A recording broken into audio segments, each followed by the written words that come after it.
Once upon a midnight dreary, while I pondered, weak and weary, over many a quaint and curious volume of forgotten lore, while I nodded, nearly napping, suddenly there came a tapping, as of someone gently rapping at my chamber door. "'Tis some visitor," I muttered, tapping at my chamber door, "only this and nothing more." Distinctly I remember it was in that bleak December, and each separate dying ember wrought its ghost upon the floor. Eagerly I wished the morrow, vainly I had sought to borrow from my books surcease of sorrow, sorrow for the lost Lenore. For the rare and radiant maiden whom the angels named Lenore, nameless here forevermore. And the silken, sad, uncertain rustling of each purple curtain thrilled me, filled me with fantastic terrors never felt before, so that now to still the beating of my heart I stood repeating, "'Tis some visitor entreating entrance at my chamber door." Some late visitor entreating entrance at my chamber door, this it is and nothing more. Presently my soul grew stronger, hesitating then no longer. "Sir," said I, "or madam, truly your forgiveness I implore. But the fact is I was napping, and so gently you came rapping, and so faintly you came tapping at my chamber door, that I scarce was sure I heard you. Here I opened wide the door. Darkness, there and nothing more." Deep into that darkness peering, long I stood there, wondering, fearing, doubting, dreaming dreams no mortal ever dared to dream before. But the silence was unbroken, and the stillness gave no token, and the only word there spoken was the whispered word, "Lenore." This I whispered, and an echo murmured back the word "Lenore." Merely this, and nothing more. Back into the chamber turning, all my soul within me burning, soon again I heard a tapping, somewhat louder than before.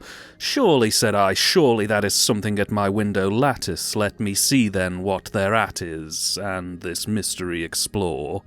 Let my heart be still a moment, and this mystery explore. 'Tis the wind, and nothing more."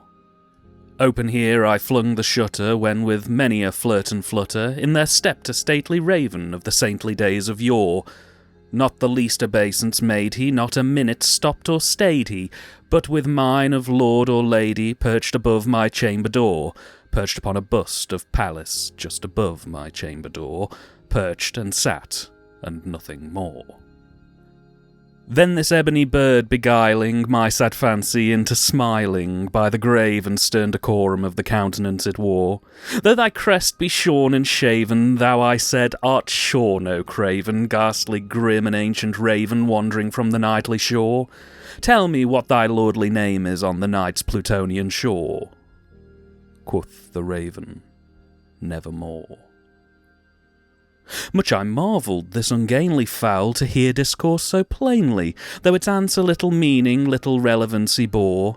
For we cannot help agreeing that no living human being ever yet was blessed with seeing bird above his chamber door, bird or beast upon the sculpted bust above his chamber door, with such a name as Nevermore. But the raven, sitting lonely on the placid bust, spoke only that one word, as if his soul in that one word he did outpour. Nothing farther then he uttered, not a feather then he fluttered, till I scarcely more than muttered, "Other friends have flown before. On the morrow he will leave me as my hopes have flown before." Then the bird said, "Nevermore." Startled at the stillness broken by reply so aptly spoken, "Doubtless," said I, "what it utters is only stock and store, caught from some unhappy master, whom unmerciful disaster followed fast and followed faster, till his songs one burden bore, till the dirges of his hope that melancholy burden bore of never, nevermore."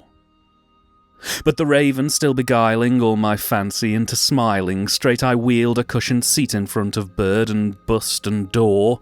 Then upon the velvet sinking I betook myself to linking fancy unto fancy, thinking what this ominous bird of yore, what this grim, ungainly, ghastly, gaunt and ominous bird of yore meant in croaking "Nevermore."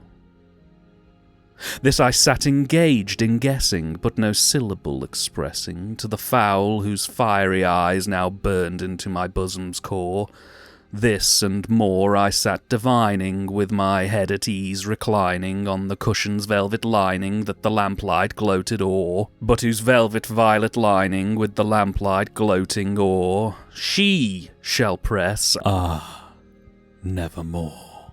Then methought the air grew denser, perfumed from an unseen censer swung by seraphim whose footfalls tinkled on the tufted floor. "Wretch," I cried, "thy God hath lent thee, by these angels he hath sent thee, respite, respite and nepenthe from thy memories of Lenore. Quoth, oh quaff this kind nepenthe, and forget this lost Lenore." Quoth the raven, "Nevermore." "Prophet," said I, "thing of evil, prophet still if bird or devil, whether tempter sent or whether tempest tossed thee here ashore, desolate yet all undaunted on this desert land enchanted, on this home by horror haunted, tell me truly, I implore, is there balm in Gilead? Tell me, I implore." Quoth the raven, "Nevermore." "Prophet," said I, "thing of evil, prophet still if bird or devil, by that heaven that bends above us, by that God we both adore, tell this soul with sorrow laden, if within the distant Aidenn it shall clasp a sainted maiden whom the angels name Lenore. Clasp a rare and radiant maiden whom the angels name Lenore." Quoth the raven, "Nevermore." "Be that word our sign of parting, bird or fiend?" I shrieked upstarting. "Get thee back into the tempest and the night's Plutonian shore. Leave no black plume as a token of that lie thy soul hath spoken. Leave my loneliness unbroken. Quit the bust above my door. Take thy beak from out my heart, and take thy form from off my door." Quoth the raven, "Nevermore." And the raven, never flitting, still is sitting on the pallid bust of Pallas just above my chamber door, and his eyes have all the seeming of a demon that is dreaming, and the lamplight o'er him streaming throws his shadow on the floor, and my soul from out that shadow that lies floating on the floor shall be lifted nevermore.